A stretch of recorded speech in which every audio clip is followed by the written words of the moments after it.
Have you ever wondered exactly how your upper limb nerves function? Like, how does a split-second thought in your brain travel all the way down your arm to flawlessly execute a high five or play a complex piano chord? Well, today we're unraveling the mysteries of brachial plexus anatomy. Welcome to The Explainer, where we take complex medical science and turn it into simple, visual concepts. Think about this for a second. How does your spine actually control your fingertips? The human nervous system is basically a highly advanced electrical network. You have this main power breaker sitting right in your neck that sends these thick cables down your arm, and as they go, they split into finer and finer wires until they finally reach your fingertips. Really, if you can understand how a house is wired, you can absolutely understand your arm. So here's our quick roadmap for today. We're going to cover the brachial plexus wiring, then look at the roots, trunks, and cords. After that, we'll explore the nerves of the upper arm, followed by the specific paths of the median, ulnar, and radial nerves. Let's just dive right in. Okay, Section 1, the brachial plexus wiring. Let's talk about the main power source and where all this electricity actually comes from. The brachial plexus is formed by the merging of the anterior rami, and you can just think of these as your main output wires. These come from the 5th through 8th cervical spinal nerves, so C5 through C8, plus a large part of the 1st thoracic nerve, T1. Now, these wires emerge right out of your neck in this really tight little area called the inner scalene space, sitting incredibly snugly between your anterior and middle scalene muscles. To make this a bit easier to navigate, anatomists actually divide this network into 2 geographical zones based on your collarbone or your clavicle. So we've got the supraclavicular part, which is literally everything above the clavicle in the posterior triangle of the neck. And then we have the infraclavicular part, which is everything below the clavicle, diving straight down into your armpit area. Moving on to Section 2, roots, trunks, and cords. Let's look at how these nerves bundle together. To really grasp this network, just remember this simple 4-step hierarchy: roots, trunks, divisions, and cords. It's exactly like the roots of a tree merging into a trunk, which then splits into branches. Your nerves do the exact same thing. It takes those 5 initial wires and shuffles them around so that if one single root gets damaged, your whole arm doesn't suddenly lose power. It's an amazing built-in backup system. Notice how those 5 roots, from C5 to T1, cleverly merge into 3 main trunks. You've got C5 and C6 combining to form the superior trunk, C7 just continues straight on its own to become the middle trunk, and then C8 and T1 join forces down at the bottom to form the inferior trunk. Like I said, it is an incredibly efficient design. Now, after those trunks split into anterior and posterior divisions, they merge right back together to form 3 distinct cords: the lateral, medial, and posterior cords. And these aren't named randomly, by the way. They're specifically named based on their physical position around the axillary artery, which is the main blood vessel in your armpit. So the lateral cord sits on the outside, the medial sits on the inside, and the posterior cord is tucked right behind that artery. All right, Section 3, nerves of the upper arm. This is where we see these cables actually plugging into the muscle. First up here is the musculocutaneous nerve. Coming right off the lateral cord, this acts as the dedicated power supply for flexing your arm. It literally penetrates directly through the coracobrachialis muscle, burrowing down to innervate your biceps brachii and your brachialis.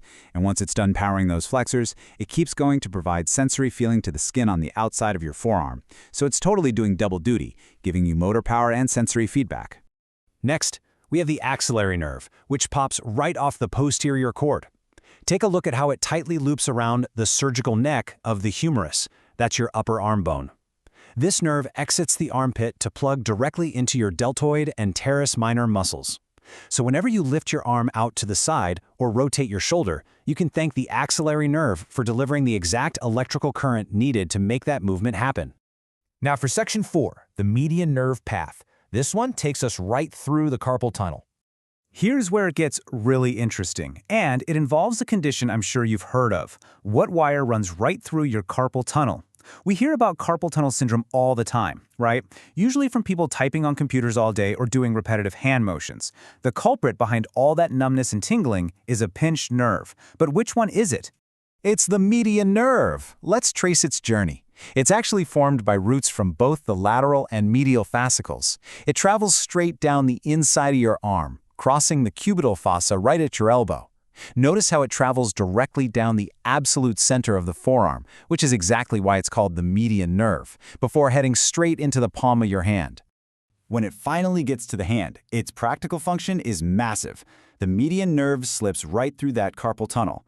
Once it's inside, it powers the first and second lumbrical muscles, along with crucial muscles at the base of your thumb, like the abductor pollicis brevis. But even more importantly, it gives you sensation in your thumb, your index finger, and part of your middle fingers. That is exactly why when this specific nerve gets pinched, you lose feeling and fine motor control right in those exact digits. Let's move to Section 5, the ulnar nerve path, also known as the funny bone nerve. Okay, be honest. What really happens when you accidentally smack your elbow on a desk and get that sharp, shocking electric pain shooting all the way down to your pinky finger? Well, you haven't hit a bone at all. You've actually just directly crushed a bare, unprotected nerve right against the bone. The nerve you're hitting is the ulnar nerve. It passes dorsally, so toward the back, down the arm, right behind the medial epicondyle of your elbow. That is your actual funny bone spot. From there, it travels down the medial side of your forearm and enters the palm, but not through the carpal tunnel. It goes through a totally separate passage called the ulnar canal, running right alongside the ulnar artery. The ulnar nerve is basically the ultimate cable for the medial side of your hand. Its superficial branch provides the sensory feed to your entire pinky finger and half of your ring finger.